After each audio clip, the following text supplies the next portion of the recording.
حضرت امام مالک کہتے ہیں میں غریب کا بیٹا تھا.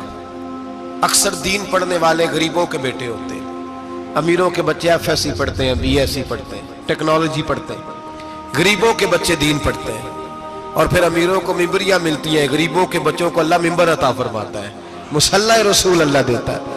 حضرت سیدنا امام ابو مالک فرماتے ہیں میں غریب کا بیٹا تھا اور میری 6-7 بہنیں, میں اکیلا بھائی تھا. آپ فرماتے ہیں میرے ابا جی فوت ہو گئے. میری امی پکڑ کے مجھے ایک دھوبی کی دکان پہ لے گئی, کہنے لگی اسے کپڑے دھونے کا طریقہ بتا دے, سلیقہ سمجھا دے, یہ بھی ایک چھوٹی سی لانڈری کی دکان کھول لے گا, میری بیٹیوں کا پیٹ پال لے گا. دھوبی کہنے لگا ٹھیک ہے, میں 2-3 درہم بھی دوں گا مہینے کے, اور جب کام سیکھ جائے گا تو تنخواہ بڑھ جائے گا. امام ابو مالک رحمت اللہ علیہ فرماتے ہیں میں بہنوں کے لیے روزی کمانے نکلا, میں بیوہ ماں کے سر پہ بوجھ اتارنے کے لیے نکلا, میں غربت کے عالم میں نکلا. رستے میں امام اعظم کا مدرسہ تھا. فرماتے میں وہاں چمکتے چہرے دیکھتا, لیکن اپنی غربت کو دیکھ کے میں آگے بڑھ جاتا, پریشان ہوتا کہ میں کیسے علم حاصل کروں گا. آپ فرماتے امام صاحب مجھے اکثر دیکھتے. ایک دن امام اعظم باہر نکلے, مجھے کھڑے ہوئے دیکھا تو قریب بلایا, سینے سے لگایا, ماتھا چوما. کیا نام ہے؟ میں نے کہا ابو مالک میرا نام ہے. کہا تمہیں پڑھنے کا شوق ہے؟ کہا بڑا شوق ہے. کہنے لگے چل آ جا پڑھا کر, آ جا مدرسے میں پڑھا کر. کہتے میں سارا دن وہاں پڑھتا, گھر سے کام کرنے آتا, سارا دن امام اعظم کے پاس پڑھتا رہتا. مہینہ آیا تو میری اماں کہنے لگی تنخواہ لاؤ. میں نے کہا امی جی تنخواہ تو وہ دے گا جو ڈیوٹی پہ جاتا ہو, میں تو پڑھنے جاتا ہوں. کہتے اماں گھر سے نکلی اور بڑے غصے کے ساتھ نکلی, کہنے لگی مولوی نے میرا بچہ خراب کر دیا, میرا بچہ خراب کر دیا. میں کام پہ بھیجتی تھی, اس نے کس چکر میں ڈال دیا, مسلوں سے بھی کبھی پیٹ بھرا ہے, کام بھی تو کرنے چاہیے نا. کہتے امام اعظم کے سامنے کھڑی ہوئی. امام صاحب بڑے امیر کبیر آدمی, اربوں خربوں پتی تھی, اور پھر اتنے بڑے عالم فقیر, سارا بغداد, سارا کوفہ, سارا مصر سلوٹ کرتا ہے.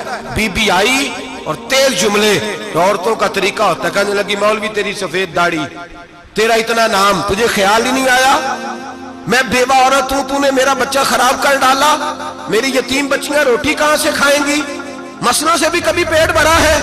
کہتی اتنے سخت جملے کہے پر قربان جاؤ امام اعظم سنتے رہے اور مسکراتے رہے. کہنے لگے میری غلطی ہے, میری غلطی ہے, میری غلطی ہے. بی بی بھول گیا تھا, غلطی ہو گئی. بی بی کہتی رہی, امام صاحب سنتے رہے. جب غصہ اتر گیا تو کہنے لگے اماں تیرا غصہ اتر گیا ہے؟ اتر گیا ہے. کہنے لگے تیرا بیٹا بڑا نیک ہے, تیرا بیٹا بڑا لائق ہے, تو اسے پڑھنے دے. کہنے لگے چپ کر بے مولوی, یہ پڑھے گا تو میں روٹی کہاں سے کھاؤں گی. امام صاحب کہنے لگے مجھے بتائے گی تیرے گھر کا خرچہ کتنا ہے. اس نے ایک لفظ تو ہے 3 دینار کا, ایک روایت ایسی بھی لکھی ہے بزرگوں نے, کہنے لگی 40 درہم ہے. اور اماں کہتی میں نے جان بوجھ کے زیادہ بتائے, حالانکہ میں کناک کا خرچہ کرتی تھی, لیکن جب کھلا ڈلا کرے تو وہ والا خرچہ بتایا. میں نے کہا 40 درہم خرچہ ہے, تو دے گا؟ تو کہتے امام اعظم کہنے لگے اماں تجھے لینے نہیں آنا پڑے گا, پہلی سے پہلے تیرے گھر میں پہنچ جایا کریں گے, یکم سے پہلے آئیں گے. او بھائیو کہاں استاد ملتے ہیں, کہاں استاد ملتے ہیں, کہاں وہ لوگ ملتے ہیں جو دعائیں مانگتے, التجائے کرتے, پیار کرتے. گزر گیا وہ دور, اب تو سوٹ لینے کا دور ہے, مٹھائیاں لینے کا دور ہے, ہاتھ ڈلوانے کا دور آیا ہے. اب کون پوچھتا ہے, اب تو پوچھتے ہیں تو میرے لیے کیا لایا ہے. حضرت سیدنا امام اعظم ابو حنیفہ رحمت اللہ علیہ 1 دن نہیں, 2 دن نہیں, 4 دن نہیں, 5 مہینے نہیں, 20 سال تک, کہنا آسان, بولنا آسان, سننا آسان, 20 سال تک امام ابو مالک کے گھر میں خرچہ دیتے رہے, وہ پڑھتے رہے.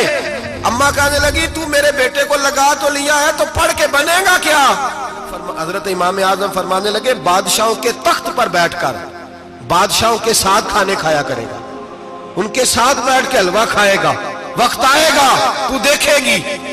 کہتے ہیں میرے امام انتقال کر گئے, وقت بیت گیا. ہارون رشید نے مجھے بلایا بغداد میں اور کہا میں آپ کو چیف جسٹس بنانے لگا ہوں. کہتے ہیں میں خوشی سے سجدے کرنے لگا, میں چیف جسٹس بنا. میں نے اپنی اماں کو خط لکھا کہ اماں بغداد آ جا, تیرے بیٹے کو اللہ نے بڑی شان عطا کر دی ہے. فرماتے ہیں ہارون رشید کی بیوی بڑی اولیاء کی, علماء کی بڑی فرما بردار تھی, محبت کرنے والی تھی. اس نے حلوہ بنا کے بھیجا, کھانا بنا کے بھیجا.